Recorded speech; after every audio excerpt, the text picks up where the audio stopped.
ಜಗಳೂರು ತಾಲೂಕಿನ ಮುಷ್ಟೂರು ಗ್ರಾಮ ಪಂಚಾಯಿತಿ ಗ್ರಾಮದಲ್ಲಿ ಪಾಚಿಗಟ್ಟಿ ಗಬ್ಬೆದ್ದು ನಾರುತ್ತಿರುವ ಕುಡಿಯುವ ನೀರಿನ ಟ್ಯಾಂಕ್ ಪಿಡಿಒ ಕೊಟ್ರೇಶನ್ಗೆ ಉಪವಿಭಾಗಾಧಿಕಾರಿ ಸಂತೋಷ್ ಕುಮಾರ್ ಅವರು ತರಾಟೆ ತೆಗೆದುಕೊಂಡು ಸಾರ್ವಜನಿಕರು ಈ ನೀರನ್ನು ಬಳಕೆ ಮಾಡಿ ಅನಾರೋಗ್ಯಕ್ಕೆ ತುತ್ತಾದರೆ ನೀವೇ ಹೊಣೆ ಎಂದು ತರಾಟೆ ತೆಗೆದುಕೊಂಡು ಗರಂ ಆಗಿದ್ದಾರೆ.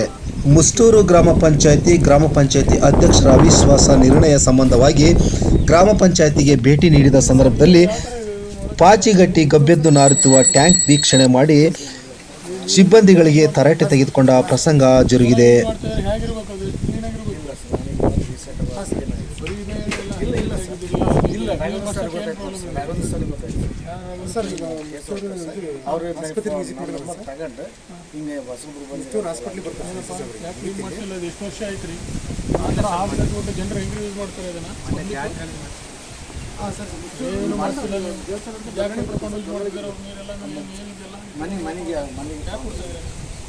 ಕಟ್ ಮಾಡಿ ಉಸಾಕಿ ಯಾಕೆ ಕೊಡ್ತಾರೆ? ಮನೆಗೆ ನೀರು ಇಲ್ಲಿ ನಲ್ಲಿ ಏನಕ್ಕೆ ಇರುತ್ತೆ?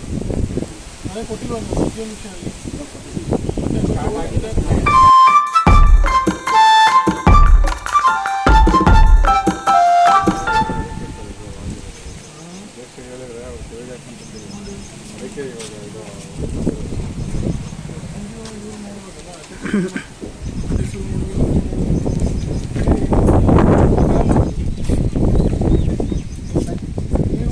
ಯಾವ ಥರ ಮಾಡೋಕ್ಕೆ ಸರ್ ಏನಾಗಿದೆಯಾ?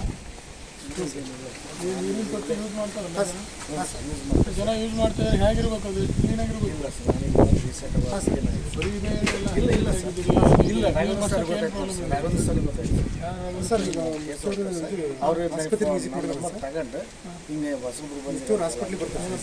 ಕ್ಲೀನ್ ಮಾಡ್ತಿಲ್ಲ. ಅದು ಎಷ್ಟು ವರ್ಷ ಆಯ್ತು ರೀ? ಆ ಥರ ಆಗ್ಬಿಟ್ಟು ಜನರು ಹೆಂಗೆ ಯೂಸ್ ಮಾಡ್ತಾರೆ ಇದನ್ನು? ಏನು ಮಾಡ್ತಿಲ್ಲ. ಜಾಗರಣೆ ಕರ್ಕೊಂಡು ಯೂಸ್ ಮಾಡಿದ್ದಾರೆ ನೀರೆಲ್ಲ ಏನಿದೆಯಲ್ಲ ಯಾಕೆ ಕೊಡ್ತೀರಾ? ಕಟ್ ಮಾಡಿ ಉಸಾಕಿ ಯಾಕೆ ಕೊಡ್ತೀರಾ? ಮನೆಗೆ ನೀರು ಇಲ್ಲಿ ನಲ್ಲಿ ಏನಕ್ಕೆ ಇರುತ್ತೆ?